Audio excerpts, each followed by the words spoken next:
Bueno, muy buenos días para todos.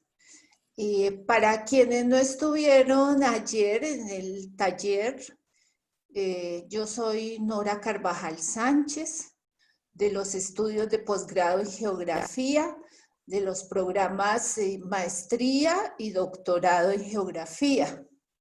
Nuestro programa funciona en convenio entre la Universidad Pedagógica y Tecnológica de Colombia y el Instituto Geográfico Agustín Codazzi. Por eso estos talleres están dirigidos a toda nuestra comunidad académica, como por supuesto un saludo a Nancy Aguirre, quien va a continuación a presentar a nuestras talleristas y un poco el contexto en el que estamos realizando estos talleres. Nancy ha sido profesora ocasional de nuestro programa y profesora invitada para diferentes actividades académicas que realizamos conjuntamente. Entonces, bienvenidos. Muchas gracias, Nora. Buenos días a todos. Mi nombre es Nancy Aguirre Gutiérrez. Yo voy a explicar nuevamente, lo hice ayer, pero hoy para las personas nuevas que no pudieron asistir ayer. Yo soy geógrafa y coordinadora del grupo de investigación de la Comisión de Geografía del Instituto Panamericano de Geografía e Historia, que es un organismo especializado de la Organización de Estados Americanos, OEA. Y antes que olvide, pues deseo solicitarles el gran favor de mantener silenciados sus micrófonos durante la duración del taller. Mil gracias. Bueno, me complace saludarlos a todos quienes participan hoy en el segundo taller. En efecto, se registraron, como decía la profesora Nora, algo más de 270 personas a los dos talleres, lo cual nos complace mucho. Estos talleres que nos convocan ayer y hoy se desarrollan en el marco de un estudio sobre cómo se utilizan los datos espaciales voluntarios para complementar los datos oficiales.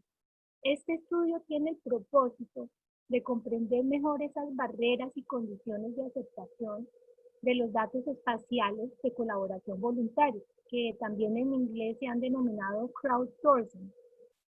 Y en términos de cuándo y dónde se utilizan estos datos de colaboración voluntaria en las Américas, así como entender mejor el impacto de estos datos cuando se incorporan a las fuentes de datos oficiales.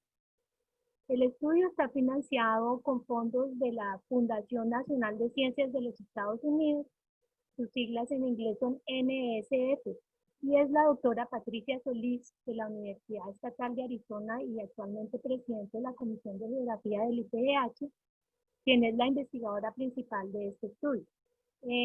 A ella la acompañamos la doctora Jean Parcher, también de Estados Unidos y vicepresidenta de la misma comisión del IPGH, y yo, las cuales actuamos como co-investigadoras del estudio. Pero también con el proyecto se han vinculado 8 estudiantes, uno de ellos es Adel, quien nos acompaña en el taller, que se encuentra realizando pasantías con institutos geográficos y otras organizaciones de países de la región, como, o sea, de las Américas, como son México, Panamá, Costa Rica, Belice y República Dominicana, lo cual pues nos va a brindar una información muy importante, un intercambio de conocimiento, una creación de capacidades que va a ser muy importante dentro del proyecto que avanzamos. Adel es la pasante virtual que nos acompaña en Colombia. Y ello ha sido posible, como decía la doctora Nora, a través del convenio que tiene la universidad con el IGAD. Esperamos, por supuesto, que esta investigación y sus actividades, que no son solo estos talleres, sino muchas otras más, apoyen el desarrollo de los datos voluntarios geográficos y sobre todo su integración con esas fuentes oficiales de datos, pero que también apalanquen el inicio o la continuación de estos esfuerzos en los países de las Américas a través del establecimiento, por ejemplo, de sinergias, la construcción de capacidades como lo que estamos haciendo ayer y hoy, el intercambio de conocimientos sobre estos temas, etc. Las talleristas las presento nuevamente, son Adel Birnes de Estados Unidos, quien desarrolla una pasantía virtual, como ustedes ya lo saben. Ella está realizando estudios de cartografía colaborativa con la Fundación Nacional de Ciencias y la Universidad Estatal de Arizona. Adel tiene una formación en geografía y biología y es fundadora del capítulo de Youth Mappers en su universidad, que se denomina Vassar College en los Estados Unidos. María Fernanda Peña Valencia sirve como embajadora regional del proyecto Youth Mappers. Ella es colombiana y lo hace para Colombia y Latinoamérica. Es bióloga y miembro del capítulo Youth Mappers de la Universidad de Antioquia como parte del Comité de Gestión de Proyectos. Y la doctora Natalia da Silva se presentará y nos va a acompañar también. Ella es profesora de esta institución. Muchas gracias a ellas por la preparación y presentación de estos talleres y por la colaboración que hoy nos van a brindar. Agradezco entonces nuevamente su participación y con una cordial bienvenida le cedo la palabra a nuestras talleristas. Adel, por favor.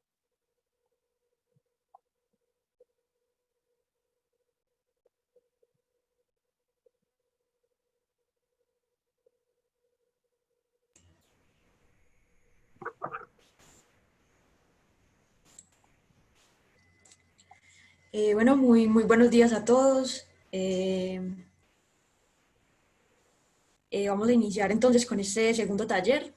Entonces, este es como el contenido del taller del día de hoy. Vamos a hablar una corta introducción a lo que es Youth Mappers y luego vamos a pasar a hablarles de diferentes proyectos donde se ha utilizado las herramientas de las que hablamos ayer, proyectos con mapeo en campo y proyectos de mapeo remoto.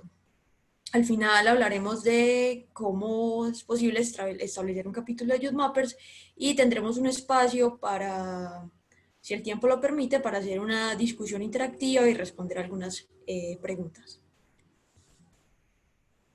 Siguiente. Muy bien.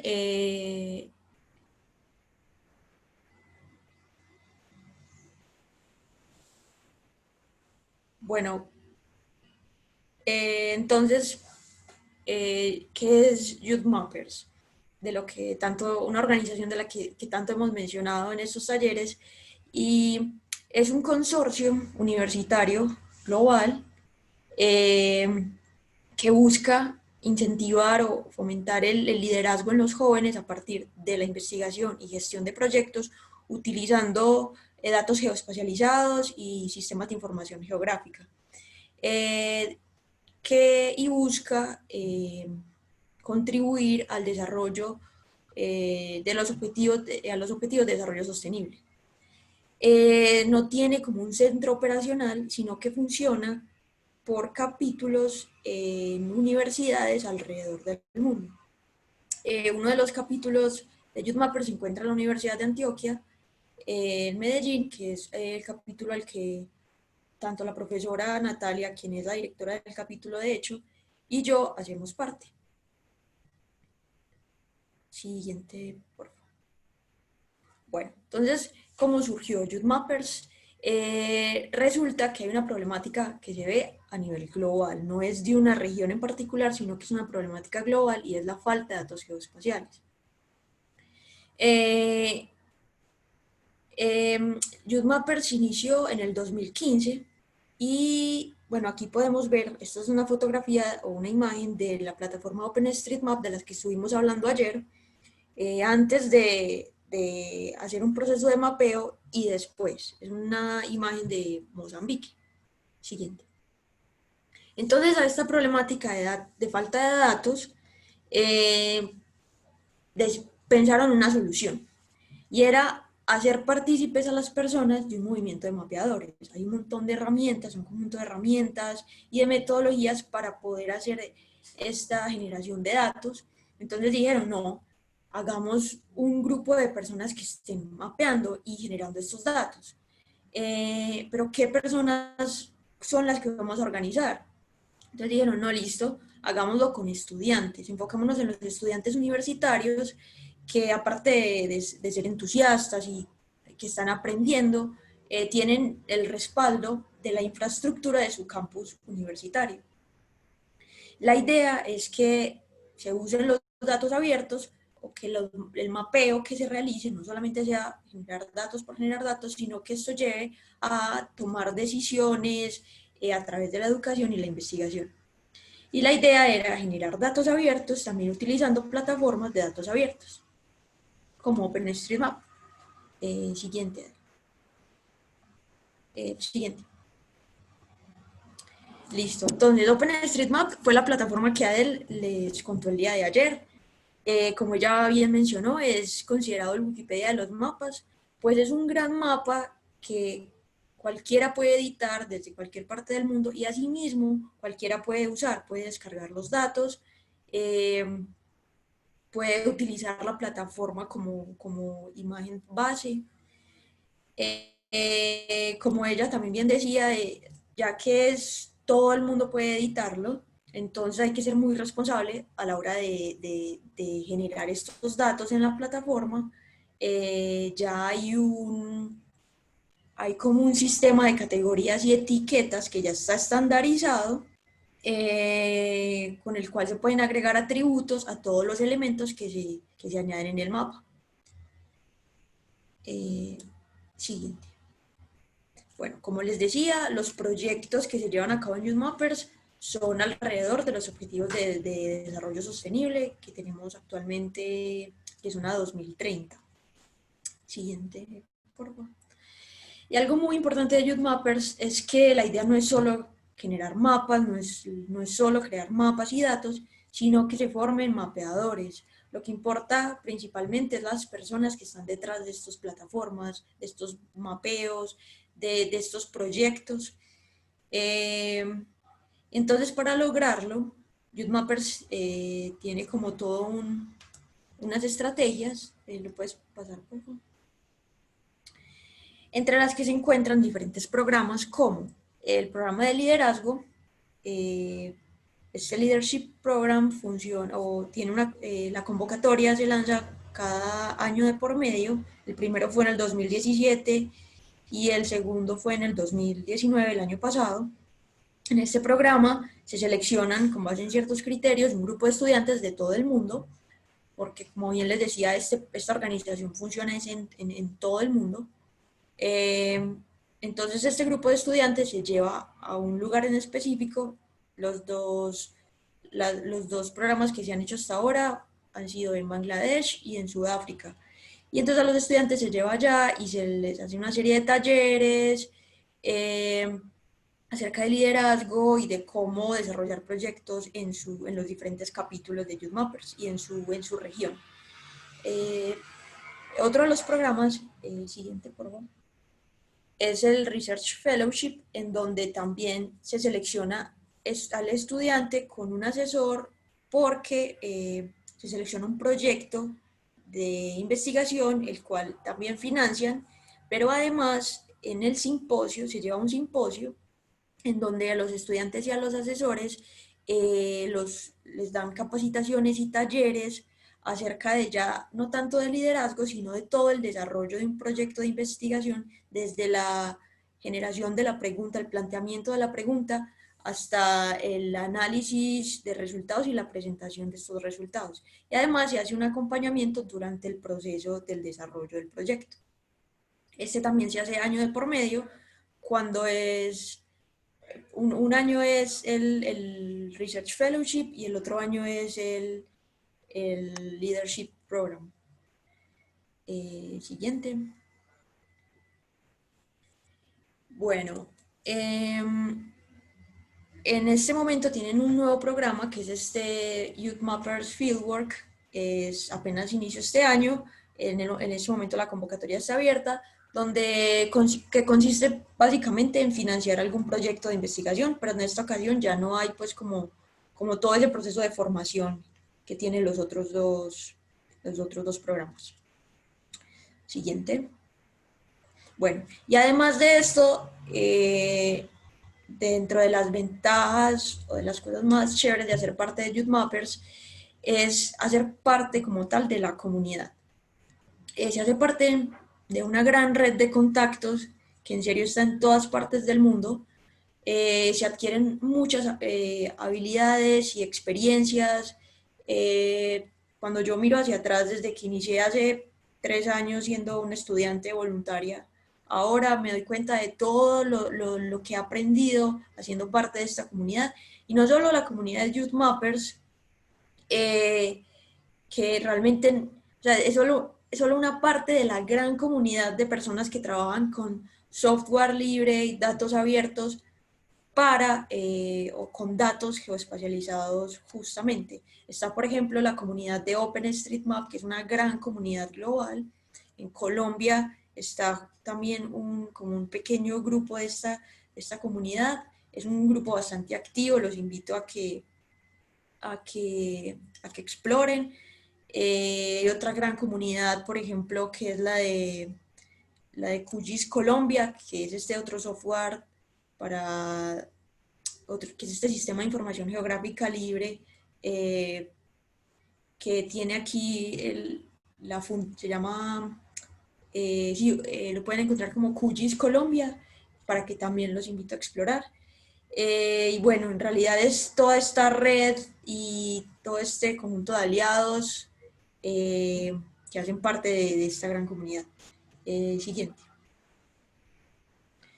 Bueno, las universidades o fundadoras y organizadoras de Youth Mappers son la Universidad Tecnológica de Texas, la Universidad de George Washington y la de West Virginia. Y más recientemente, la Universidad Estatal de Arizona. Todo esto se financia principalmente por el Geocentro de la Agencia Internacional para el Desarrollo, la Agencia Estadounidense para el Desarrollo Internacional. Siguiente. Bueno, y rápidamente un poquito acerca de nuestro capítulo de la universidad. Se llama Semillero de Investigación Geolab. Somos un semillero, como un equipo de aprendizaje interdisciplinario. Está conformado tanto por estudiantes como profesionales. En este grupo estamos de diferentes disciplinas como ingeniería de sistemas, civil, ambiental, arquitectos, biólogos, antropólogos, trabajadores sociales, porque los datos geoespaciales y los sistemas de información geográfica realmente son transversales en todas las disciplinas y son de gran utilidad para todos. Dentro del grupo hacemos diferentes colaboraciones y alianzas, entre las que se encuentra una con el grupo Hélice del Instituto de Biología, también de la Universidad de Antioquia, que es realmente el grupo al que yo hacía parte inicialmente, y gracias a esta alianza fue que pude empezar a ser parte de este semillero. Y otra de las alianzas es con el colectivo Ciclas, un colectivo de ciclistas también de la ciudad de Medellín, y con ambas alianzas se están desarrollando unos proyectos de los que les vamos a hablar en un momento. Siguiente. Muchas gracias, María Fernanda, y bienvenidos a todos. Ahora voy a hablar sobre algunos ejemplos de proyectos de mapeo en campo. Y voy a hablar sobre el capítulo de Youth Mappers de mi universidad de Vassar College. El capítulo de Hudson Valley Mappers se fundó como el capítulo de Youth Mappers de Vassar College hace 2 años. Y Vassar College se ubica en el estado de Nueva York, al lado de la ciudad de Poughkeepsie. Y el nombre de nuestro capítulo viene del hecho de que Vassar College se sitúa en el valle de Hudson, y el valle se ubica alrededor del río Hudson en Nueva York, norte de la ciudad de Nueva York. Y usted puede ver esto en el mapa aquí. Y la ciudad de Poughkeepsie tiene una población grande de bajos ingresos y a la vez está experimentando una revitalización económica. Y por eso nuestro capítulo se enfoca en la cartografía colaborativa que apoya el desarrollo equitativo de Poughkeepsie a través de asociaciones recíprocas con grupos en la ciudad, como el gobierno local, las organizaciones sin fines de lucro y escuelas secundarias. Y estas organizaciones no tienen la capacidad de los sistemas de información geográfica, o SIG, para los proyectos comunitarios en términos de la experiencia y el tiempo.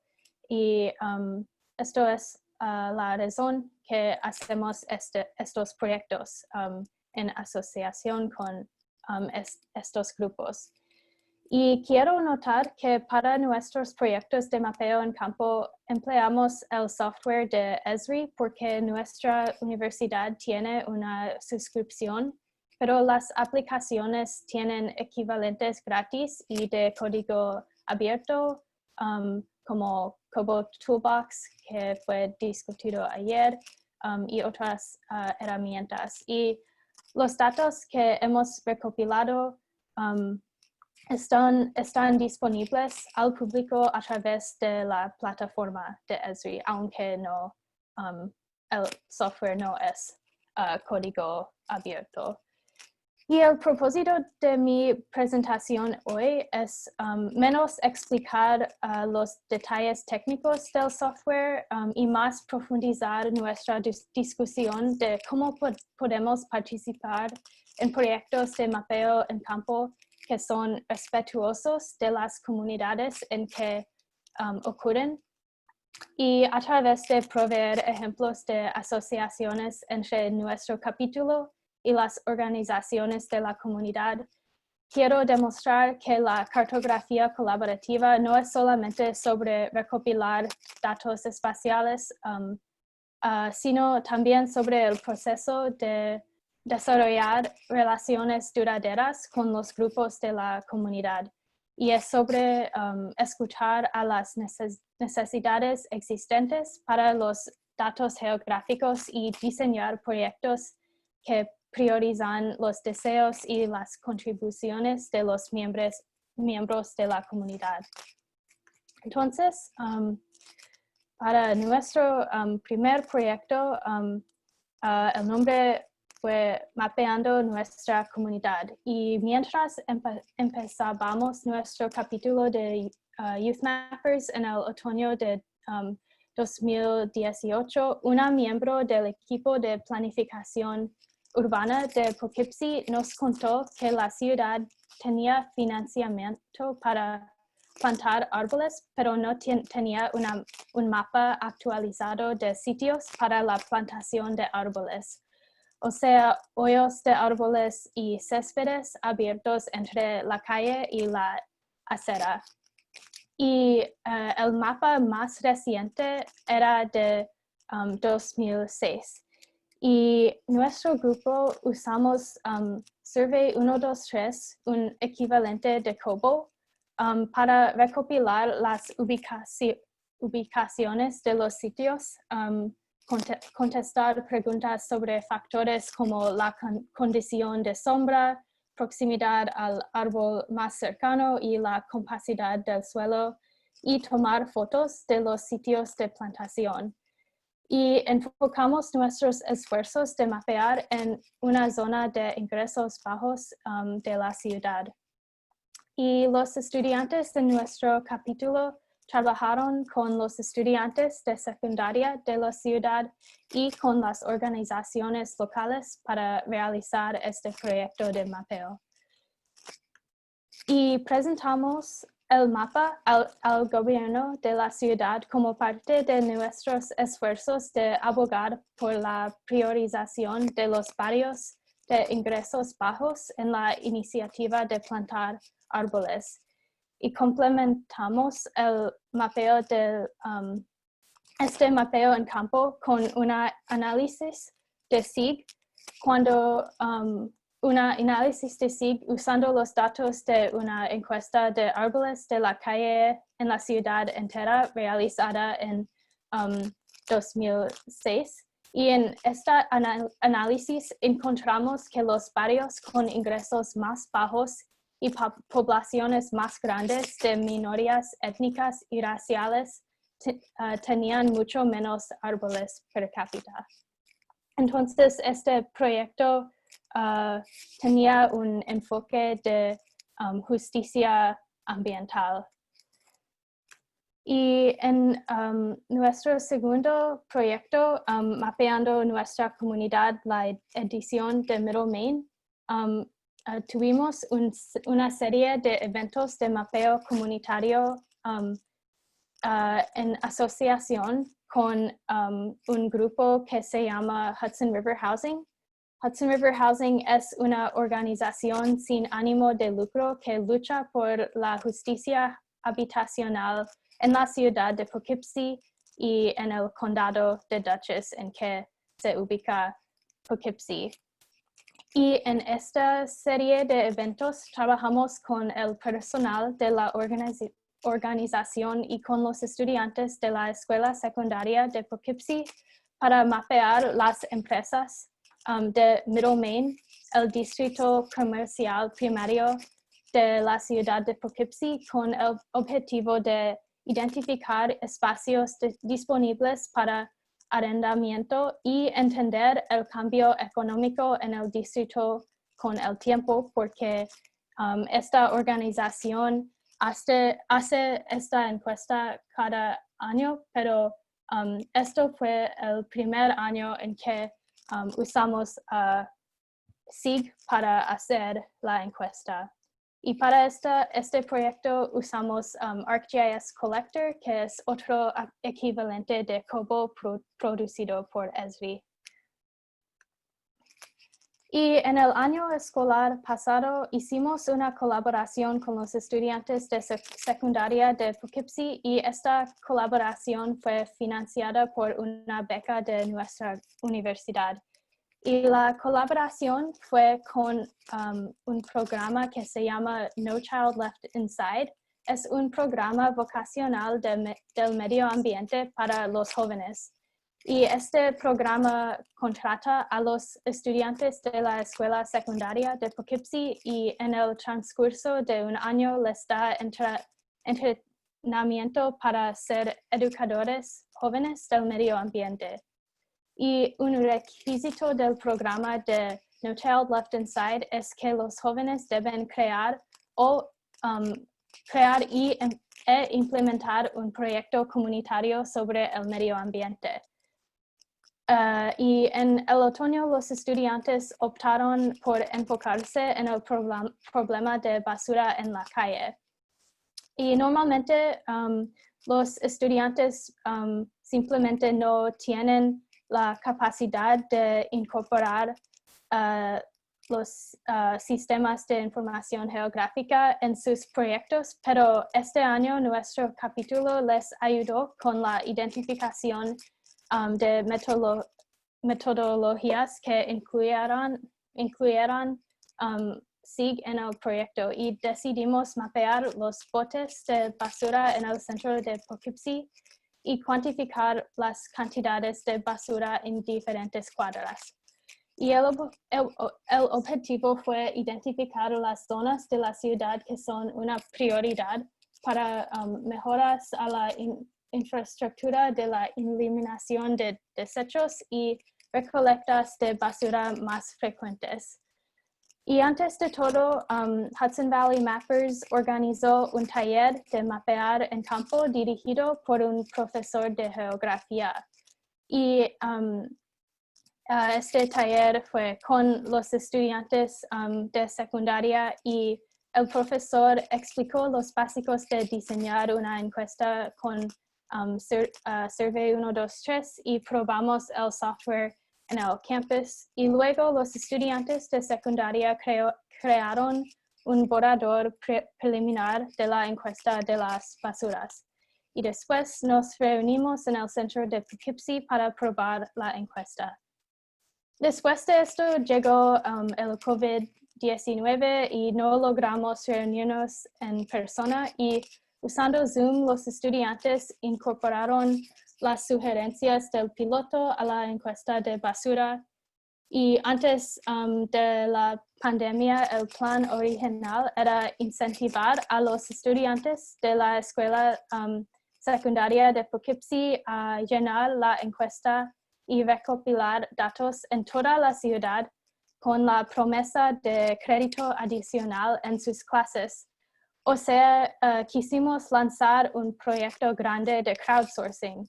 Sin embargo, ya que las escuelas del estado de Nueva York cerraron para el resto del año escolar, los jóvenes de este programa de No Child Left Inside planean recopilar los datos que puedan solitos, manteniendo la distancia social recomendada durante los próximos meses. Y para el último proyecto es un proyecto de mapear recursos comunitarios para los residentes de Poughkeepsie y el condado en que se ubica Poughkeepsie durante la pandemia. Y esto es un proyecto más o menos remoto, pero quiero discutirlo porque lo desarrollamos en colaboración con nuestros compañeros comunitarios de nuestro trabajo en mapeo en campo en la ciudad de Poughkeepsie. Y el mapa en línea interactivo muestra recursos para residentes como recursos de salud, incluyendo centros de probación para probación del coronavirus, los hospitales, clínicas médicas y farmacias, y recursos de alimentación, incluyendo programas de comidas, restaurantes que ofrecen servicios de entrega y recogida, y supermercados. Y cuando usted hace un clic en un punto en el mapa, hay información sobre el recurso como las horas, los datos de contacto y el sitio web. Y está vinculado con un archivo de Google Sheets, así que hemos tenido un equipo de estudiantes y personal de Vassar y nuestros compañeros comunitarios que han actualizado el spreadsheet con la información nueva, como cuando servicios abren, cierran y cambian sus horas. Y me gustaría concluir mi presentación de los ejemplos de mapeo en campo con algunas recomendaciones para este tipo de trabajo. En primer lugar, enfóquese en desarrollar relaciones recíprocas y de larga duración con los compañeros comunitarios. Y en nuestro caso, estos compañeros comunitarios son las organizaciones sin fines de lucro, el gobierno local y las escuelas secundarias, pero en su caso, los compañeros comunitarios pueden ser diferentes, pero en todos los casos es importante desarrollar estas relaciones respetuosas. Y en segundo lugar, actúe como un oyente y facilitador. Y especialmente si usted no es de la comunidad, dé a los compañeros comunitarios el espacio de asumir el liderazgo en identificar proyectos y necesidades para los datos geoespaciales. Y apoye a los proyectos existentes tanto como sea posible. Piense en cómo SIG puede reforzar estos proyectos. Y finalmente, respete las prioridades y líneas de tiempo de los compañeros comunitarios. Permite a los proyectos ocurrir en sus propios términos. Y con esto, María Fernanda.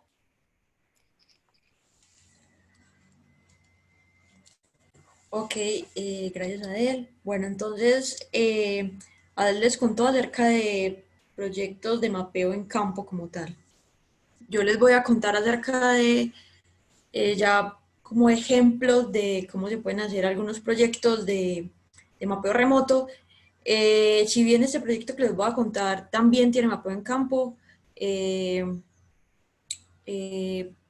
vamos a ver pues como toda la metodología y todo el proceso de llevar a cabo estas actividades. Pero antes de dar inicio, les voy a compartir un enlace con el cual viene por el chat, que es sobre la encuesta corta que hicimos el día de ayer con Cobo Toolbox, que yo tenía una configuración de mi usuario en el que le solicitaba ingresar con su usuario para poder responder la encuesta. Pero entonces, mientras les explico este proyecto, me gustaría que pudieran responder la encuesta súper cortica para que al final pudiéramos visualizar los datos en el visualizador de la plataforma de Cobo. Bueno, entonces, continuando, el proyecto se llama Cartocosta Urabá, es un proyecto que se desarrolla en el semillero de investigación desde el año 2017 en el Golfo de Urabá. Siguiente, por favor.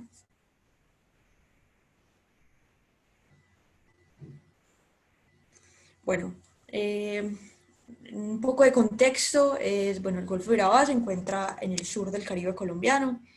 Es un golfo súper chévere, es realmente un gran tesoro que tenemos los colombianos allí. Ingresa, es una gran entrada de mar a las costas del Caribe, pero además muchos ríos desembocan en las aguas de este golfo. En particular dos ríos, que es el río Turbo al costado oriental y el río Atrato al costado occidental. Y me gustaría, quiero resaltar que el río Atrato forma uno de los deltas más grandes del país, pero además es considerado, o sea, comparado a los grandes ríos del mundo como el Nilo, el Mississippi, que aunque no tienen tanta agua como estos ríos, lo que pasa es que estos ríos son súper largos, tienen muchos kilómetros donde recogen agua, mientras que el Atrato, aunque es súper cortico y recoge mucha agua. Y esto se debe a que su nacimiento es en el Pacífico, en una de las zonas más lluviosas del mundo. Entonces, justo, y bueno, y en todas estas costas, dado que el agua es salobre, por todo este intercambio de agua dulce, agua salada, hay una gran extensión de bosques de manglar, unos ecosistemas súper bacanos, que prestan muchos servicios ecosistémicos.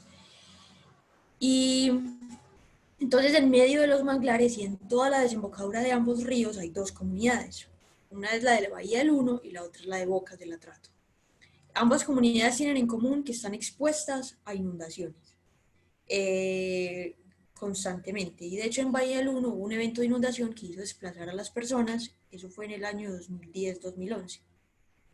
Y aunque en Bocas del Atrato no ha habido un gran evento de inundación, ellos constantemente están inundados, como pueden ver en la foto, en la parte inferior de la diapositiva, al lado izquierdo. La comunidad vive realmente sobre el río, hay casas que están construidas encima del río con unas edificaciones palafíticas. Entonces, queríamos saber, bueno, qué tan vulnerables son estas personas a las inundaciones y además mirar cómo la conservación de los manglares, que prestan muchos servicios ecosistémicos, como barrera justamente frente a inundaciones, a la erosión costera y a fuertes vientos. Entonces, cómo la conservación de estos manglares puede aumentar la resiliencia de estas comunidades. Entonces, puedes pasarlo, por favor.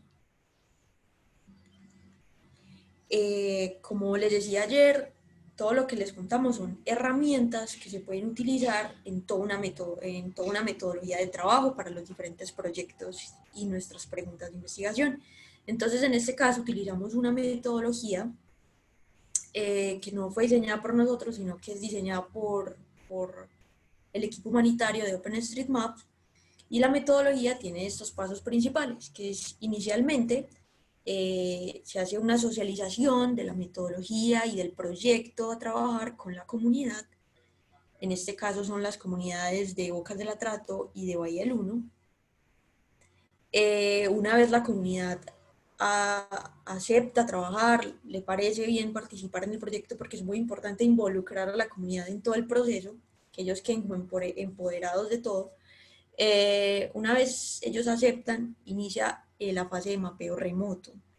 Esto es, se organizan todos los eventos de mapeo a través de plataformas como el Hot Tasking Manager del que les habló Adel el día de ayer, donde se pueden organizar de manera muy efectiva y eficiente los mapeos colaborativos donde muchas personas participan en un mismo lugar, y todo esto es sobre la plataforma de OpenStreetMap.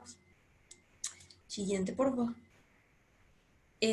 Bueno, una vez se hace el mapeo, sigue la fase de campo. Ya tenemos una cartografía base que dibujamos sobre OpenStreetMaps, ya dibujamos los diferentes polígonos, ya sabemos qué hay en esa zona. Entonces ahora vamos a campo. Y en campo ya hacemos actividades similares a las que Adel estuvo contando en sus proyectos, donde se hacen encuestas a las diferentes casas para tener como un perfil demográfico, para poder responder a la pregunta de investigación. Se verifica, por ejemplo, qué polígono corresponde. Dibujamos un polígono, pero desde arriba no sabemos exactamente qué es. Entonces, al llegar a campo nos damos cuenta, es una casa, es un restaurante, ¿cierto? Está fabricado de madera. Sí, puede que eso sea un atributo importante para nuestro proyecto.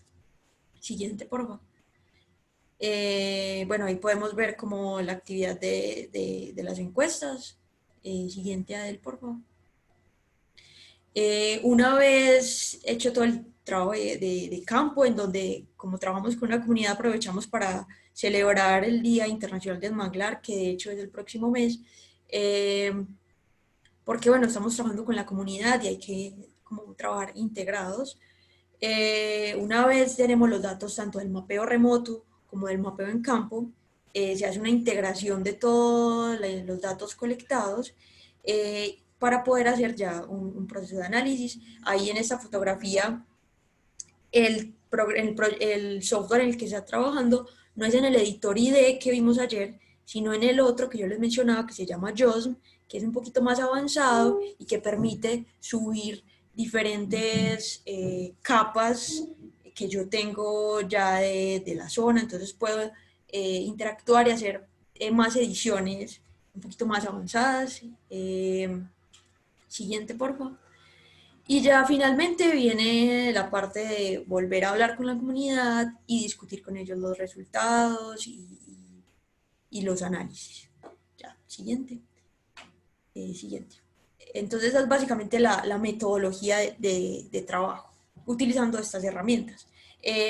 No voy a detenerme como en cada resultado, pero les voy a contar un poquito para que vean algunas de las preguntas que hacían parte del cuestionario con el que trabajamos. Entre ellas, pudimos entonces ver el perfil demográfico de ambas comunidades, donde se puede observar que la mayoría de las personas son jóvenes, una población muy, muy joven. La mayoría tienen menos de 24 años. Siguiente. Se evidenció pues que la actividad principal económica es la pesca, son unas comunidades pescadoras. En azul se ve solo pesca y en naranjado pesca con otra actividad como comercio. Se puede ver que la comunidad que está más cerca a la ciudad al casco urbano de Turbo pues tiene más opciones de actividades económicas. Siguiente. Las percepciones culturales, como qué opinaban acerca del cambio climático, pudimos ver que realmente no tenían mucho conocimiento acerca del cambio climático, pues muchos decían que era algo positivo o simplemente decían que no sabían. Siguiente. Pero fue bueno ver que la mayoría entienden la importancia de conservar los ecosistemas de manglar. Siguiente. Aquí les muestro un poquito ya los datos en un mapa. Como les decía, los mapas los hicimos sobre OpenStreetMap, de manera que quedaron allí disponibles para cualquiera. Pero entonces ya nosotros los descargamos y los subimos a un sistema de información geográfica, en donde ya pudimos hacer diferentes análisis, en los que podemos ver que en la comunidad que está cerca al río Turbo, realmente las inundaciones se deben es a la cercanía al río, o sea, el agua viene del río y no del mar, que justamente allí está el manglar funcionando como barrera.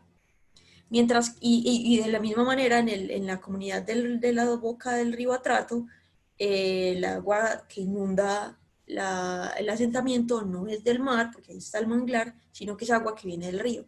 Pero en esta ocasión no es la cercanía al río lo que hace que las casas se inunden o no, sino que es la altura al suelo, porque como se puede evidenciar en la foto a mano izquierda, están distribuidas las casas de manera muy homogénea alrededor, a lo largo del borde del río.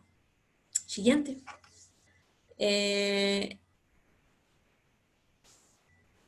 Bueno, les quería mostrar a ver, yo les comparto. Aquí se puede, en estos videitos cortos, se puede ver cómo fue todo el proceso de mapeo y cartografía. Entonces, Adel, si me permites compartir rápidamente mi pantalla. Sí. Ok.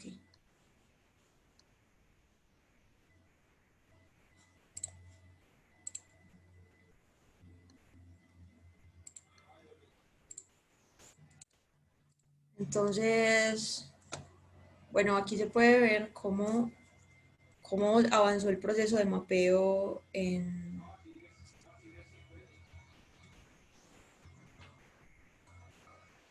a través de la plataforma de OpenStreetMaps. Entonces, esto fue para la comunidad de Bocas del Atrato. Es una comunidad muy pequeña, no tiene más de 1 kilómetro aquí a lo largo. Entonces, así estaba pues el mapa de la comunidad, o sea, no estaba mapeado. Y en un mapatón rápidamente se pudo mapear a toda la comunidad. Entonces así quedó el mapa de la zona. Y este otro mapeo sí fue mucho más grande, porque se mapeó todo Turbo. La comunidad de Bahía del Uno solamente está ubicada sobre esta línea en la bahía, o sea, la Bahía del Uno, pero se mapeó toda la ciudad de Turbo. Entonces miren cómo estaba al principio, y miren cómo fue generándose en todos los datos y la cartografía de la ciudad de Turbo. Todo esto sí son unas mapatones de días enteros, fueron 2 días enteros de mapatón con los estudiantes de la Universidad de Antioquia.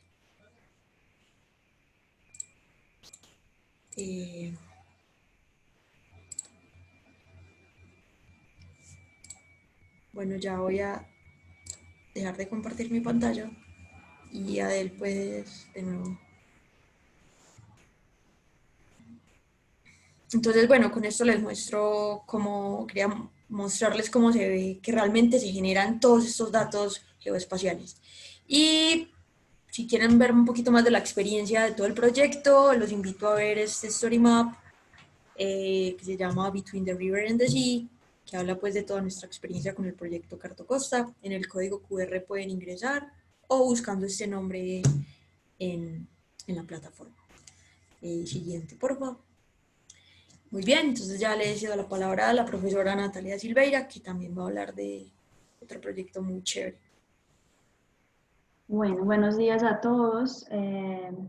Yo soy la profesora Natalia Silveira, soy profesora de la Universidad de Antioquia en la Escuela Ambiental, coordinadora del capítulo Youth Mappers GeoLab. Y les voy a contar entonces, soy profesora de María Fernanda, y les voy a contar un poco sobre un otro proyecto que estamos desarrollando en este momento en GeoLab. Este proyecto sigue en bici, es un proyecto de cartografía colaborativa de ciclo infraestructura para optimización de rutas y mapas temáticos en el Valle de Aburrá, utilizando datos abiertos y herramientas geoespaciales también libres. Entonces, como María Fernanda les comentó, en GeoLab tenemos convenios con otras entidades, sea de la misma universidad, sea externas, y una de ellas es el colectivo de ciclistas de Medellín Ciclas, el mayor colectivo de usuarios de bicicleta en el Valle de Aburrá. Puede pasar por favor, Adel. Este proyecto nace entonces con una preocupación de los miembros del colectivo de poder mejorar la información de ruteo en la plataforma OpenStreetMap. Ellos viajan mucho en bicicleta, van a distintos eventos en bicicleta y una preocupación de ellos era, sobre todo en una ciudad desconocida, poder poner solicitar una ruta de la plataforma de un punto A a un punto B y estar seguros que la plataforma les está generando una ruta segura, ¿cierto? Cómoda. Entonces, de esta preocupación surge el proyecto, en el cual dividimos en 3 etapas. Una primera etapa de recolección de información a través de mapeo remoto, una segunda etapa de recolección de información a través de levantamientos de datos en campo, y una tercera etapa de análisis de estos datos y la visualización en mapas temáticos. No me voy a atener a cada una de las actividades en las distintas etapas, porque ya ayer y hoy con Adele y con María Fernanda ustedes vieron bastante de esas actividades, ¿cierto? Sobre todo las actividades en campo. Pero básicamente la etapa 1 consistía en crear unas tareas de mapeo. Iniciamos en Medellín, ¿cierto? Como una primera fase, para después llevar el mapeo a los otros municipios del área metropolitana del Valle de Aburrá. Entonces creamos unas tareas de mapeo en la plataforma OpenStreetMap Colombia, en el Tasking Manager de OpenStreetMap Colombia. Y hemos realizado una serie de capacitaciones y mapatones con los ciclistas, donde estuvimos en diferentes escenarios enseñando a las personas que usan la bicicleta de manera cotidiana como vehículo urbano, a cómo poder mapear identificar en sus rutas cotidianas cuáles son las vías y identificar si las etiquetas estaban correctas o faltaban atributos en estas zonas. Y entonces hacer ese mapeo en OpenStreetMap. Esta fue la primera fase, que consistieron de 6 meses por una serie de temas que fueron sucediendo ahí. Pues tuvimos también un paro en la universidad en este periodo, el tema de la pandemia, entonces se alargó un poco más el periodo de recolección de información, pero acabamos de terminar y les voy a mostrar también un poco los resultados ahorrados a través de este mapeo. La segunda fase, perdón, Adel, puedes regresar un poco, gracias. La segunda fase de levantamiento de datos en campo ya es a través de un cuestionario estructurado. Queremos identificar las rutas frecuentes de estos ciclistas y una serie de otras variables relacionadas a edad, a género, experiencia en el uso de la bicicleta, preferencia por usar las vías propias de la bicicleta o por ir en la calzada, temas asociados a accidentalidad, a género, a percepción de seguridad, etcétera, y llevar entonces todo eso a los análisis y mapas temáticos que serían los resultados de la etapa 3, usando ahí, como ustedes pueden ver, una serie de herramientas. Todas son herramientas libres, ¿cierto? Bueno, ahí está Esri, que pusimos como una opción, pero realmente estamos trabajando con QGIS. Hemos mapeado en OpenStreetMap. Mapillary hace parte también de este proceso para generar. Mapillary es una plataforma que permite generar imágenes tipo Street View y asociarlas a la cartografía de OpenStreetMap para poder, en un momento de mapeo remoto, verificar a través de las imágenes datos, hacer mapeados atributos de la cartografía. Kobo, que ustedes ya vieron ayer, y Leaflet, que estamos trabajando bastante en ese momento de la etapa 2 para organizar una encuesta, porque a pesar de que nos gusta mucho Kobo, y además de Kobo hay una serie de otras opciones de cuestionarios para trabajo en campo, hemos visto la necesidad de crear algo mucho más orientado particularmente a las necesidades del proyecto. Entonces estamos desarrollando una herramienta propia en Leaflet. Puede pasar, por favor, Adele. Entonces, como les comenté, después de 6 meses mapeando esta primera fase de mapeo remoto con distintos ciclistas, miembros de ciclas de este colectivo, los resultados pueden ser encontrados en un mapa que ustedes ahí abajo tienen el enlace. Si quieren buscar, pueden poner mapa ciclista ciclas. Fue un mapa muy parecido al que Adel les mostró. Es un mapa colaborativo, ¿cierto? Construido con la participación de muchas personas. Este mapa usó una herramienta, una plataforma que se llama UMAP, en donde podemos usar toda la información de OpenStreetMap. Uno va, digamos, llamando las etiquetas que quiere que se resaltan, que sean resaltadas en este mapa. Y de hecho puede haber una interacción con esta información, ¿cierto? Se puede clicar en cada una de esta información y abrir. Entonces, resultados de los mapas son toda la infraestructura, la cicloinfraestructura mapeada. Nos hemos basado en el tipo de categoría de vías ciclistas que está definido por el Ministerio de Transporte en la guía de cicloinfraestructura colombiana, que dice que hay dos tipos de vías propias, ciclorruta y ciclobanda, y las vías compartidas. Entonces hemos organizado las etiquetas de OpenStreetMap en estas tres categorías: ciclorruta, ciclobanda, vías compartidas. Ahí están los puntos de bicicleta compartida en cicla, hay ciclotalleres identificados por los ciclistas y hay algunos puntos asociados a accidentalidad también identificados en este mapa. Puede pasar, por favor, Adele. Ahí entonces un resultado de estos 6 meses. Hemos mapeado en Medellín 111 kilómetros de vías ciclistas. De hecho, la Gerencia de Movilidad Humana tiene datos oficiales de la cicloinfraestructura construida entre 2010 y 2020, y ellos en estos datos hay una suma de información de 109, casi 110 kilómetros, y como pueden ver por el mapeo colaborativo, aparecen más kilómetros, porque justamente el mapeo colaborativo se basa en también percepción de las personas, ¿cierto? No solo de vías oficiales, sino de vías que presentan las características en las cuales se puede transitar de manera segura en bicicleta. Entonces ahí, por ejemplo, entró todo el corredor del tranvía de Ayacucho, que es una vía donde hay señalización de que se puede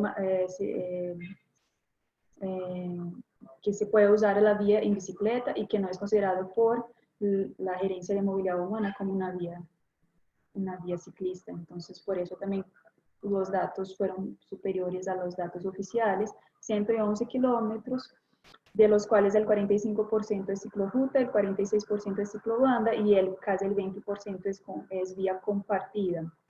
¿Puede pasar, por favor, Adel? Gracias. Y hay también un breve análisis que hicimos, esta información por comunas, para ver la distribución de estos kilómetros de vía ciclista en el municipio de Medellín, y vemos que un cuarto de esta infraestructura está en la comuna 11 de Laureles, ¿cierto? Y hay 4 comunas que prácticamente presentan la gran mayoría de esta infraestructura para ciclistas, que se encuentran todas localizadas en el sur del valle, ¿cierto? Este fue un análisis inicial que hicimos a partir de los datos colectados en esta primera fase de mapeo, y en la gráfica de abajo pues se puede ver entonces lo mismo que estamos viendo en el mapa de cierta manera, que es estos kilómetros que presenta cada comuna divididos en ciclorruta, ciclobanda o vías compartidas. Además podemos ver que hay 4 comunas de Medellín que no presentan ningún tipo, ni un metro de vía ciclista, ¿cierto? De cicloinfraestructura. Y entonces justamente parte de los análisis que queremos obtener al final es poder relacionar estos datos, estos indicadores métricos, con otros datos sociales que podemos tener de índice de desarrollo humano, por ejemplo, pero también los datos que vayamos a obtener de las encuestas. ¿Puede pasar, por favor, Adel?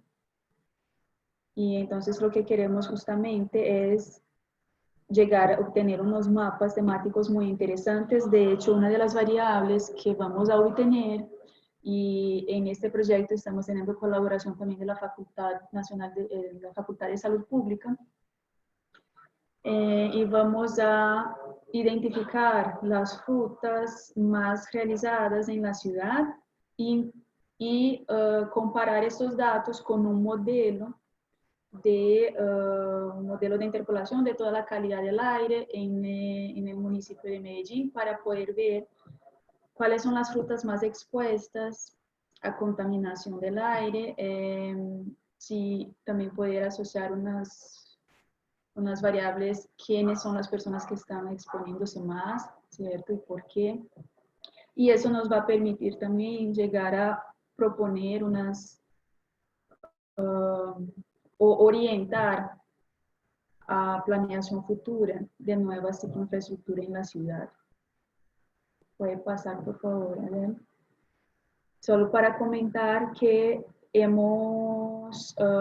la semana pasada recibimos la información de que este proyecto, el proyecto SIGINVICE, fue destacado por Mapillary en una competencia internacional que tenía justamente el objetivo de seleccionar proyectos que estuvieran trabajando en OpenStreetMap y con Mapillary, temas de mejorar la navegación en las ciudades a través de atributos relacionados a las vías. Y pues fue muy grato para el equipo este reconocimiento internacional, porque nos da como un incentivo a seguir trabajando y a compartir también estos datos, estos resultados del proyecto con otros equipos en distintos lugares del mundo. Pueden pasar, por favor. Gracias. Y bueno, este es un proyecto que les voy a comentar, que de hecho es un antecedente incluso a la misma fundación del semillero. Fue un proyecto del cual tuve la oportunidad de realizar en 2015 en la ciudad de Cartagena, junto a la organización, a la ONG Techo, y fue llamado MAP, Mapeo de Asentamientos Precarios. Fue un proyecto piloto que se realizó en la ONG para iniciar un desarrollo de un servicio del programa de trabajo comunitario en la ONG. No sé si todos ustedes conocen Techo. Techo es una organización internacional fundada en Chile, que está presente en Colombia, en distintas ciudades, entre ellas Cartagena, que trabaja con asentamientos en condición de pobreza y pobreza extrema. Y el programa principal, el programa bandera, digamos, de esa organización es la construcción de viviendas emergenciales, pero ellos también tienen un área de trabajo comunitario. Y el objetivo de MAP Cartagena entonces era justamente incentivar el inicio del trabajo comunitario en una de estas comunidades. Puede pasar, por favor, Adel. Que es la comunidad de Isla de León. Entonces, yo tuve la oportunidad de trabajar con Techo en los años 2014 2015 como voluntaria. En ese periodo estuve visitando dos comunidades informales, dos asentamientos informales, bastante precarios, ¿cierto? Que uno de ellos era Isla de León. Ahí ustedes ven algunas fotos. Isla de León está en la parte suroriental de la Ciénaga de la Virgen, en Cartagena, bastante lejos de la parte que todos conocen, ¿cierto? De la parte turística de Cartagena. Y es una comunidad que venía siendo visitada por Techo desde hace unos 3 años para este entonces. Y yendo a la comunidad, la misma comunidad solicita que hiciéramos, que les colaboráramos poniendo nombre a las calles.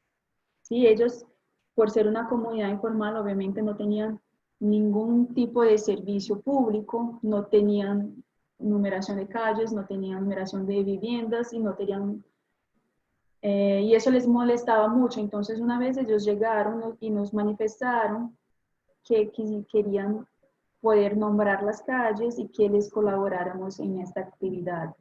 De esta solicitud surgen entonces estos cuestionamientos de que fuéramos más allá, porque realmente, como yo les comenté, no tener nombres o no tener numeración en las calles es simplemente una consecuencia, un síntoma de que ellos son una comunidad informal, ¿cierto? Porque justamente además de no tener esta información, no tenían no tenían ningún tipo de servicio público. Entonces el proyecto buscó ir más allá, a trabajar en el problema de causa, ¿cierto?, de fondo, y era visibilizar esta comunidad. Y puede pasar entonces, Adel, por favor, porque justamente fuimos a mirar y esta comunidad no aparecía en ninguna parte, ¿cierto? Ahí ustedes ven 3 recortes, digamos, de distintos mapas. El primero es de Midas. Midas es la plataforma que usa la Secretaría de Planeación de Cartagena para plasmar todo lo relacionado a los usos de suelo y de su plan de ordenamiento territorial. Y para el 2015 en Midas no había ninguna información sobre ese sector. Ustedes pueden ver ahí que donde aparece 14 de febrero, este es un sector del Pozón, y Isla de León queda al lado derecho. Justamente es esta partecita que está bordeada por el Caño Limón, ¿cierto? Que se llama isla, pero no es una isla como tal, sino que tiene 3 de sus lados bordeados por caños. Y no aparecía. Entonces, es una comunidad que no aparecía para el municipio de Cartagena. Ellos sabían que la comunidad estaba ahí, de hecho, habían miembros de la comunidad que manifestaban vivir desde hace más de 10, 12 años allí, pero no aparecía en ninguna parte. El segundo mapa es Bing, otra plataforma cartográfica, y el tercer mapa es Google Maps. Todos estos pantallazos fueron tomados en el año 2015 para que pudiéramos notar entonces la comunidad existe, se sabe que están ahí, pero no aparecen en ninguna parte, ¿cierto? Entonces el problema de fondo realmente es que es una comunidad informal, invisibilizada. Puede pasar, por favor. De ahí surge el proyecto MAP Cartagena, entonces, que tenía como objetivo georreferenciar no solo la comunidad como un tal, no solo el polígono de la comunidad o poner un punto y decir acá está esta comunidad y este es el nombre de esta comunidad, sino que fuimos al objetivo de georreferenciar cada vivienda de la comunidad. Ahí vamos a pasar muy rápido porque es un poco de las etapas del proceso de mapeo remoto y trabajo en campo que ustedes ya habían visto, entonces puede ir pasando. Adel, por favor. Hicimos primeros talleres de mapeo, ¿cierto? Mapeamos la última imagen satelital existente y disponible de la comunidad. Fuimos a campo con un dron, capturar imágenes actualizadas de la comunidad. Ahí, no sé si logras clicar, Adel, debería haber una imagen por debajo. No te aparece, bueno, no es un problema. El dron nos permitió generar un ortofoto mosaico actualizado para este momento de la comunidad, que fue insertado entonces, como ustedes deben haber visto ayer, en OpenStreetMap, cuando uno va a mapear en modo edición, hay una imagen satelital de fondo y existe la opción de insertar una URL con una imagen propia.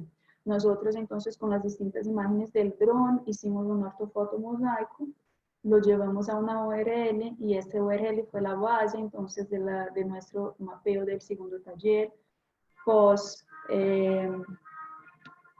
imagen en drone. Puede pasar, por favor, Adel. Hicimos todo un trabajo también de socialización y sensibilización con la comunidad, con los adultos y con niños. Con los niños, ahí como ustedes pueden ver, fue un ejercicio más lúdico, pero con los adultos el objetivo era involucrarlos y empoderarlos de este proyecto, que al inicio hubo muy poca participación de los miembros de la comunidad, de los adultos, pero ellos se fueron dando cuenta de la importancia para ellos de ese proyecto, de tener una cartografía, ¿cierto? Y de qué podrían llegar a hacer con esta cartografía como comunidad. Puede pasar, por favor, Adel. Bueno, ahí hicimos, después del segundo mapeo, ya con como lo hicimos basados en la imagen del dron, ya entonces teníamos una fotografía real de la comunidad, ¿cierto? Teníamos una serie de polígonos, pero como se comentó ya, una cosa es desde una imagen satelital saber que hay una cantidad de polígonos y otra es ir a campo, identificar que ese polígono es una vivienda, es una tienda, es una iglesia. Entonces, con voluntarios de la ONG fuimos a campo en un gran trabajo de corroboración de datos y usamos para ese entonces la técnica del feed papers, que ya María Fernanda les comentó.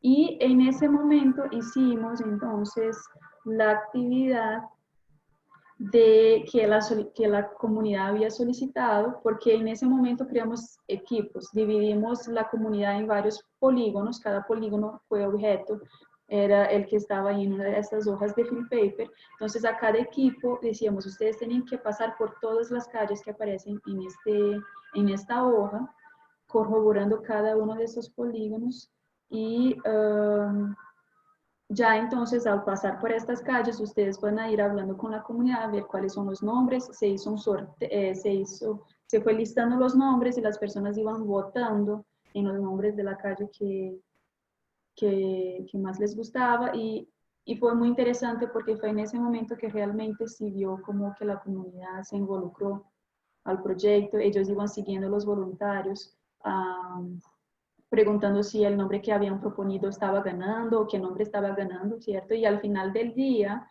ya las calles tenían nombre. Ahí hay una imagen muy bonita que está detrás de la de Field Papers, pero bueno, que cuando volvimos a la semana pasada ya las calles tenían las placas con los nombres que habían sido seleccionados. Puede pasar, por favor, yo voy a intentar terminar en pocos minutos. Algo muy interesante, cuando iniciamos ese proyecto, ni la ONG ni la misma comunidad sabían decir la cantidad de viviendas. Nos decían algo alrededor de 120, 150 viviendas. 3 meses después de que hicimos todo el proyecto de mapeo, de corroboración de datos en campo, pudimos identificar que habían 238 viviendas. O sea, era prácticamente el doble y, de lo que la misma comunidad podía imaginar, ¿cierto? Puede pasar, por favor. Y eso nos permitió hacer todo un trabajo de encuesta a hogares, ¿cierto? Como teníamos ya la cartografía actualizada, pudimos decidir si íbamos a hacer un censo, si íbamos a hacer un muestreo y poder planear sobre esa cartografía. Entonces decidimos hacer un trabajo de muestreo porque Techo tenía todo un proyecto, una metodología de caracterización de hogares. Entonces lo que hicimos fue mezclar esa metodología de mapeo de HOT, que ya María Fernanda ya les comentó, mezclamos esa metodología de HOT con la metodología de caracterización de hogares de la ONG y el muestreo se dio de manera totalmente georreferenciada, ¿cierto? Porque ya teníamos la imagen de la comunidad, la cartografía, seleccionamos los IDs de polígonos que eran residencia, los seleccionamos de manera aleatoria y ahí entonces enviábamos los voluntarios a tal residencia a partir de la localización que fue seleccionada. Puede pasar, por favor, a ver. Eso nos permitió entonces gestionar mejor la información recolectada porque toda la encuesta fue asociada a los polígonos de las viviendas en Quantum GIS, ¿cierto? Se hizo un join y toda la información de la cartografía pasó a ser un atributo de cada polígono. Eso nos permitió mejorar la gestión de la información recolectada y visualizar estos datos obtenidos de manera espacializada. Puede pasar, por favor. A ver. Entonces, además de tener toda una información que nos permitía generar el perfil comunitario de la comunidad, que nos podía generar una información muy importante, que podíamos llevar como a un informe, ¿cierto? Por el hecho de que estaba georreferenciada y asociada a la cartografía que hemos creado durante el proceso de mapeo, toda esa información estaba espacializada. Entonces podíamos ver cada uno de los indicadores y de las variables de la encuesta asociadas a la residencia, ¿cierto? Entonces podíamos, por ejemplo, ver la cuestión de la habitabilidad de la vivienda en los mapas, como podemos ver en este mapa. Puede pasar, por favor, a él. Pero además podemos ver una serie de otras variables espacializadas, como por ejemplo podemos ver en el mapa a la izquierda las viviendas que se inundan. Entonces, yo siempre digo, es muy importante que una comunidad le pueda decir a uno cuáles son cuántas viviendas se inundan y que uno tenga esa información. Pero más efectivo aún es poder trabajar con la información de dónde están las viviendas que se inundan, ¿cierto? O por ejemplo, dónde son los puntos donde falta alumbrado público, que pueden venir a ser probables puntos de inseguridad social y de varios otros problemas, sobre todo en los horarios nocturnos, ¿cierto? Entonces, este fue un proyecto que hemos desarrollado en el 2015 y que de hecho tuvo unos resultados muy interesantes porque la comunidad en ese proceso se dio cuenta de que ellos estaban muy poco organizados como comunidad, que le estaban dejando que se ocupara el terreno de manera desordenada, sin dejar, por ejemplo, un espacio futuro para un centro comunitario o para una cancha para los niños. Entonces, en ese proceso, ellos organizaron la Junta de Acción Comunal de ellos, y ya con la presidenta de la Junta de Acción Comunal, entregamos a la comunidad la cartografía, hicimos una maqueta, hicimos varios talleres con ellos para que se apropiaran de esta información, y la presidenta de la Junta de Acción Comunal de Isla de León fue a la Secretaría de Planeación de Cartagena y ingresó con una solicitud de legalización del sector. En este momento, ya el sector es reconocido por la Planeación de Cartagena, y ya están empezando a recibir, por ejemplo, ya tienen energía comunitaria, ya están en un proceso de recibir tubería para acueducto, y la cartografía fue esencial para que ellos pudieran en ese primer momento haber sido escuchados y llevados en serio por las personas de la Secretaría de Planeación. Bueno, era eso que quería comentarles. Muchas gracias. Muchísimas gracias, Natalia, por esta presentación tan informativa. Y ahora voy a hablar sobre el proceso de establecer un capítulo de Youth Mappers. Y esto es un proceso muy sencillo. Básicamente, solamente tiene que entregar una solicitud corto. Y el sitio web de Youth Mappers tiene un impreso de la solicitud. Y la información que ustedes tienen que incluir en su solicitud son si quieren afiliar un grupo existente en la universidad con Youth Mappers o crear un capítulo nuevo. Si su capítulo tiene aprobación de su universidad, el nombre oficial de su capítulo, los datos de contacto de los dirigentes estudiantiles de su capítulo y los datos de contacto de su consejero docente. Y el personal de Youth Mappers revisará su solicitud y les contactará a menos de una semana con su decisión. Y después de ser aceptado, ustedes tendrán que entregar una constitución para su capítulo y Youth Mappers proveerá una plantilla para esto. Y el segundo paso, después de entregar la solicitud y recibir la decisión del personal de Youth Mappers, es organizar eventos de mapeo.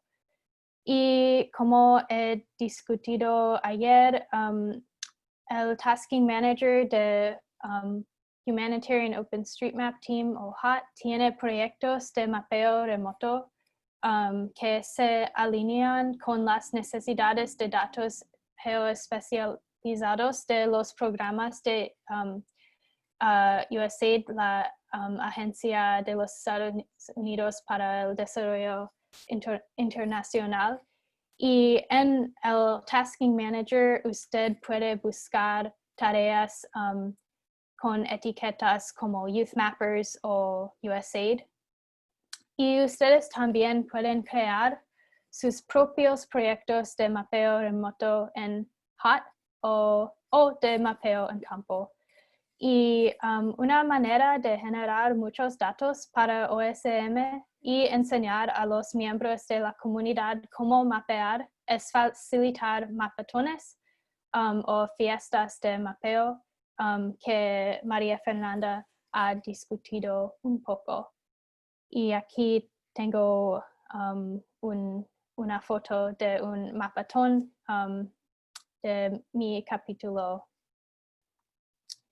Y ahora queremos tener una discusión interactiva con ustedes y voy a copiar estas preguntas y las pondré en el chat.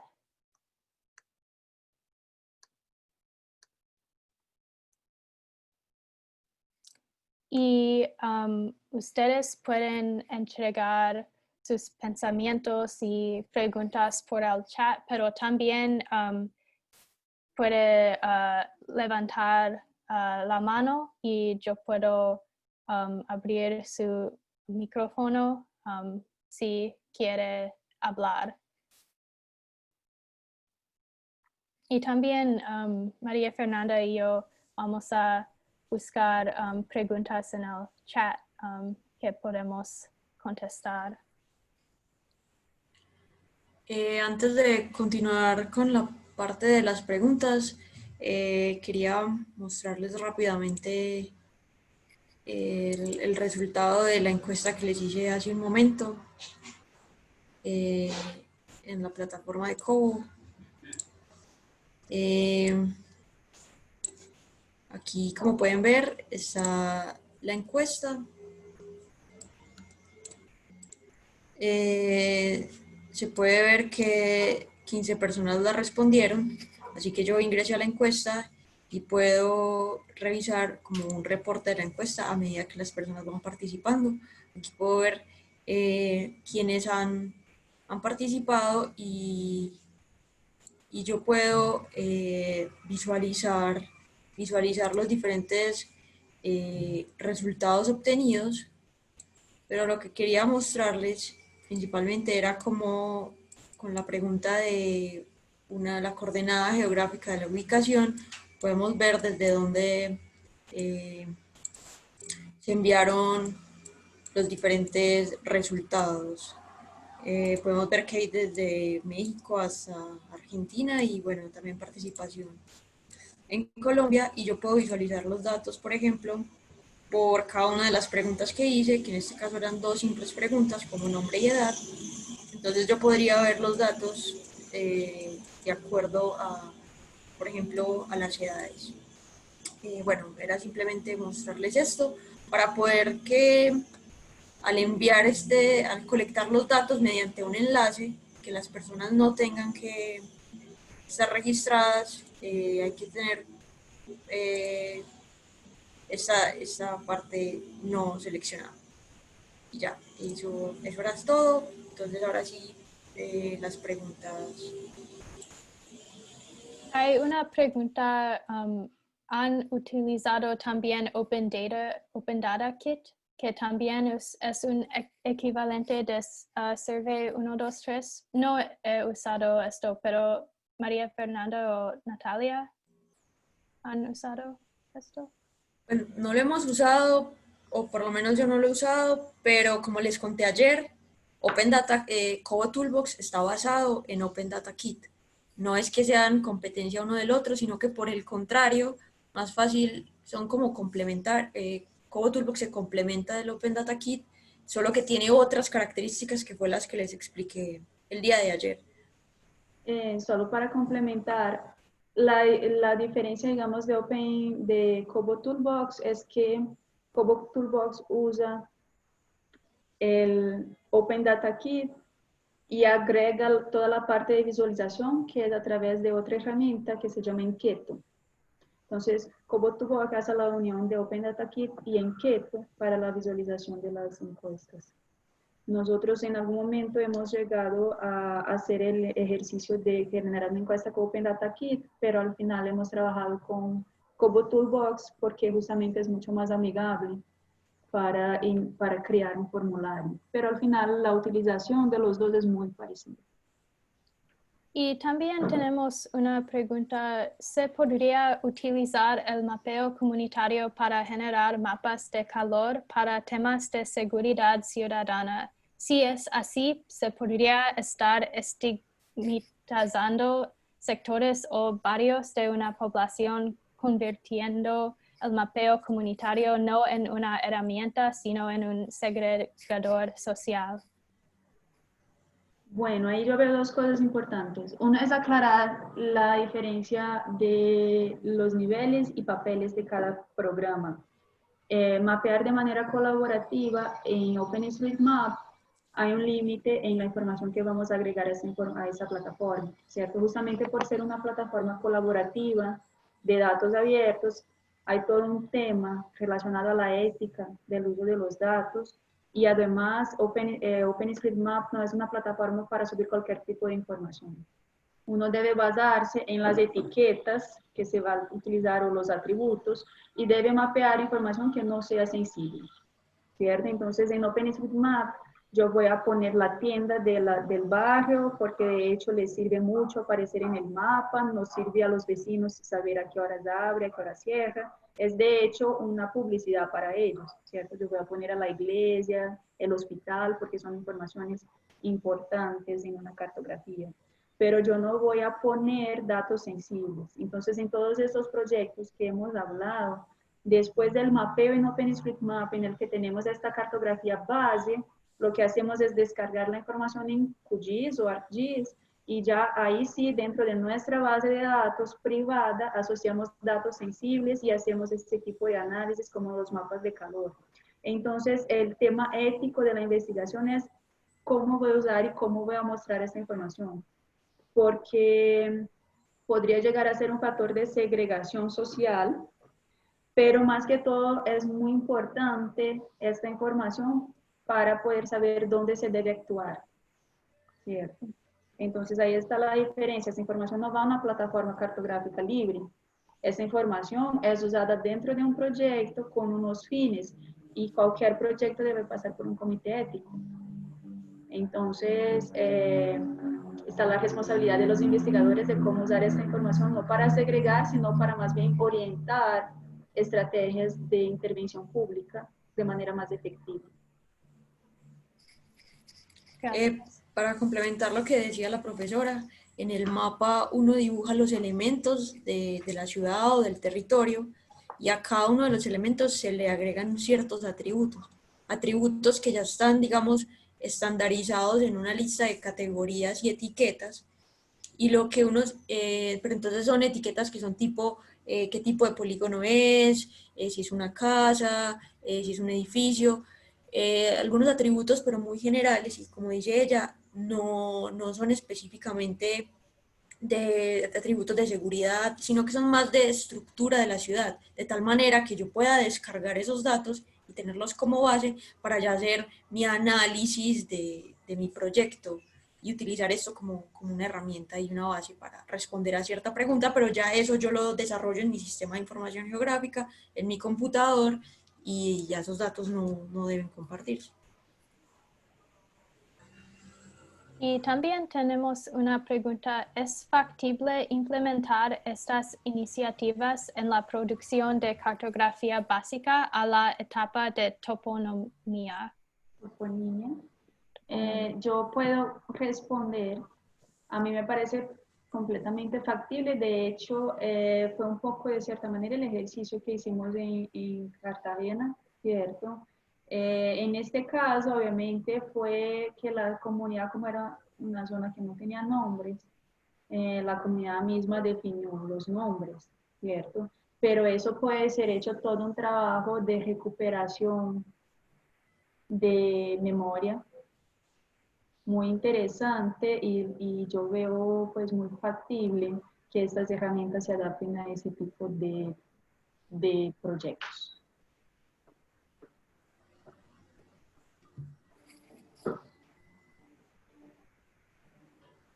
María Fernanda, hay otra pregunta en el chat. ¿Qué quieres?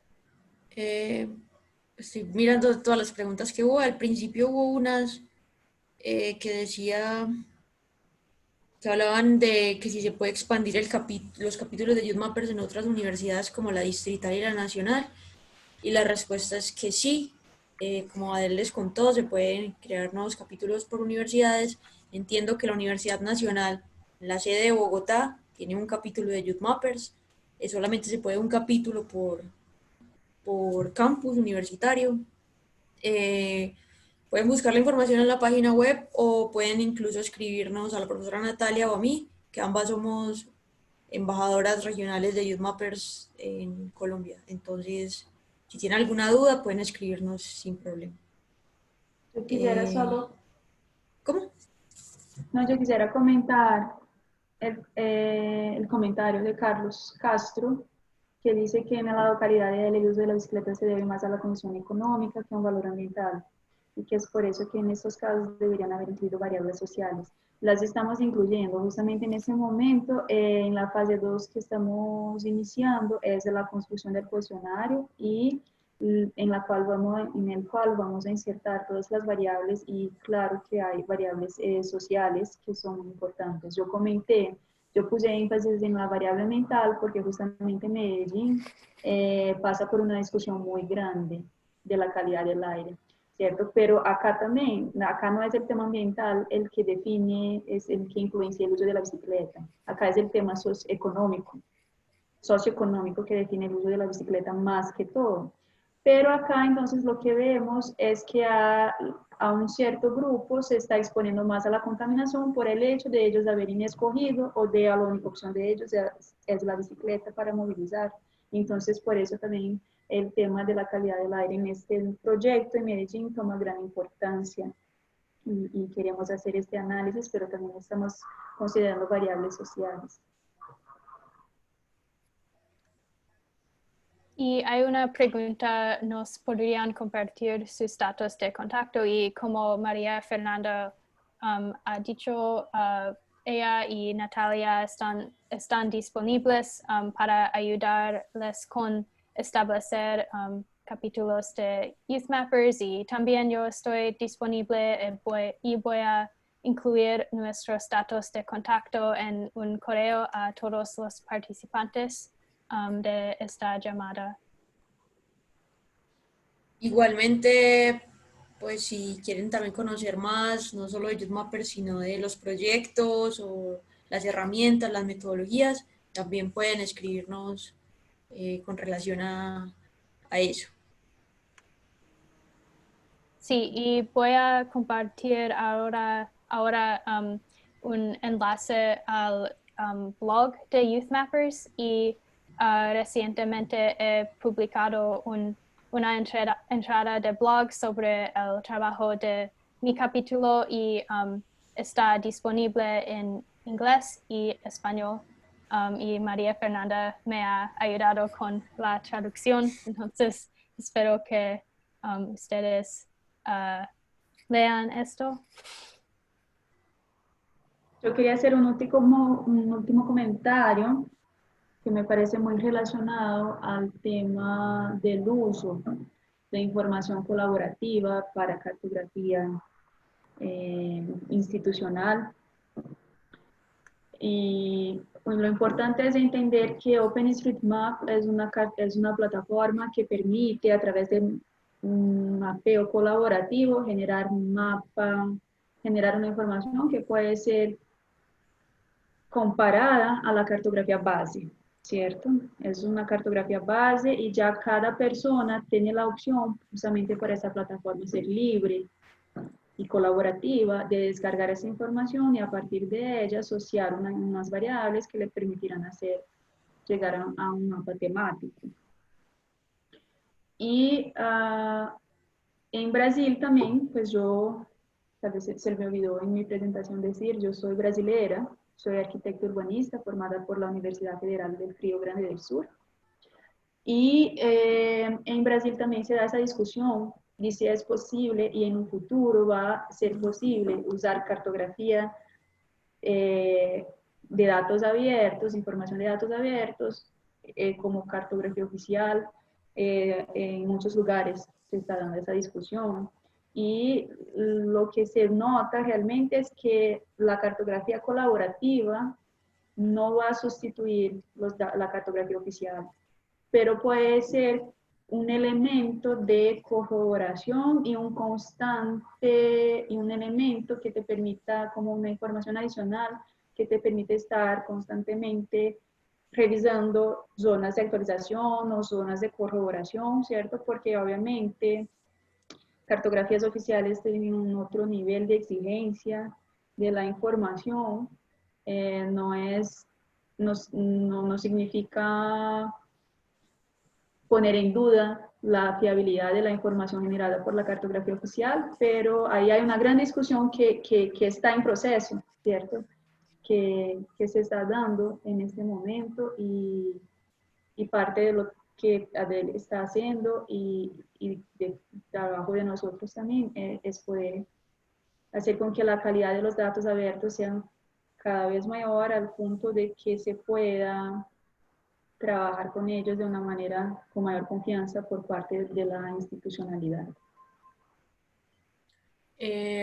Adicional a lo que dice la profesora Natalia, hay una comunidad muy grande de personas que trabajan alrededor de estos temas y de esta discusión, como también les mencionaba al principio, y pues para agregar otro grupo de personas, otro país que está en la discusión, así como Brasil, como Colombia, es por ejemplo Argentina, donde la comunidad de personas que trabajan con datos abiertos es muy grande, y de hecho dentro de la administración de Buenos Aires he tenido la oportunidad de conocer algunos de los casos donde están tratando de trabajar con datos abiertos y con software libre dentro de todo el proceso de cartografía oficial de Buenos Aires. Justamente entiendo que el próximo año va a haber el Congreso Mundial o el evento mundial de todas estas tecnologías y datos abiertos para datos georreferenciados. Será en Buenos Aires justamente el próximo año. Y bueno, entonces de nuevo los invito a revisar y explorar todas estas comunidades, información que realmente es muy interesante y muy chévere. Y la última pregunta es, ¿será posible que nos podrían compartir las técnicas y metodologías utilizadas en los diferentes proyectos?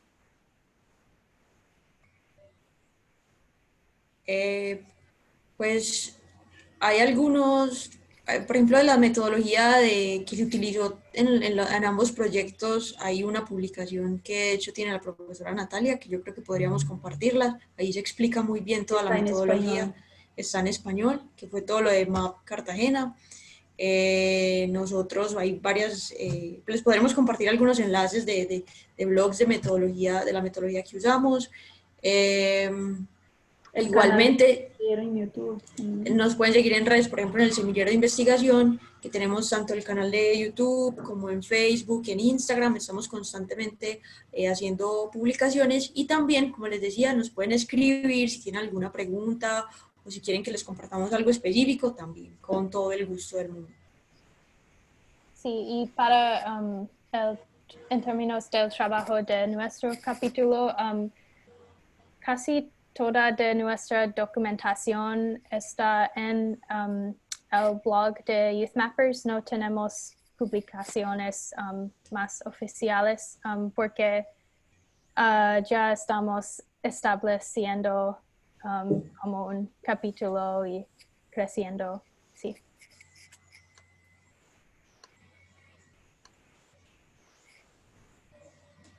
Pues yo creo que ahora sí vamos a dar cierre a nuestros talleres.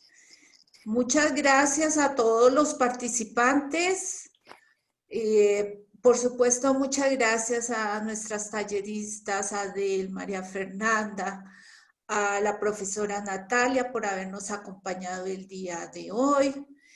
Les recuerdo que al inicio del chat coloqué el link de nuestro canal de YouTube, donde van a encontrar la grabación del taller de ayer como el de hoy. Y entonces, pues damos fin al taller y cerramos si Nancy quiere decir algunas palabras. Un abrazo para todos. Sí, gracias, Nora. No, simplemente igualmente agradecer a las talleristas y a la profesora Natalia. Como vemos, en ambos talleres hubo una muy buena participación y eso demuestra pues que estos temas que se han tratado durante los dos talleres, así como las aplicaciones, las herramientas, los proyectos, pues son de gran interés y tienen una aplicabilidad enorme en muchísimos temas distintos. Ayer nos mostraba también las talleristas como en OSM también hay disponible una cantidad de información sobre las distintas aplicaciones que se hacen alrededor del mundo, y en Youth Mappers, que sin duda es un programa para jóvenes muy actual y que tiene una cantidad de información en la página web que ellos pues, nos proporcionaron.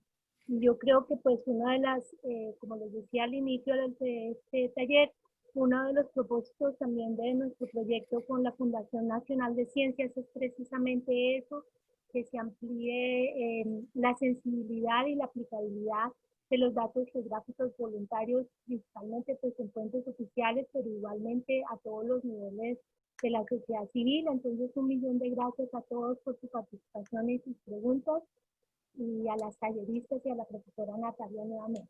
Muchas gracias y buen día.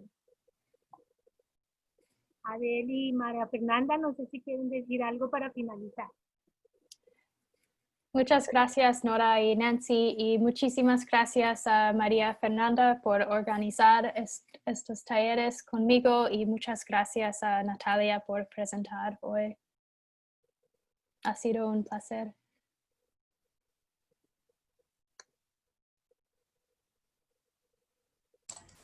Sí, muchísimas gracias por participar de los talleres y muchas gracias por permitirme compartir y realizarlos en colaboración con todos ustedes.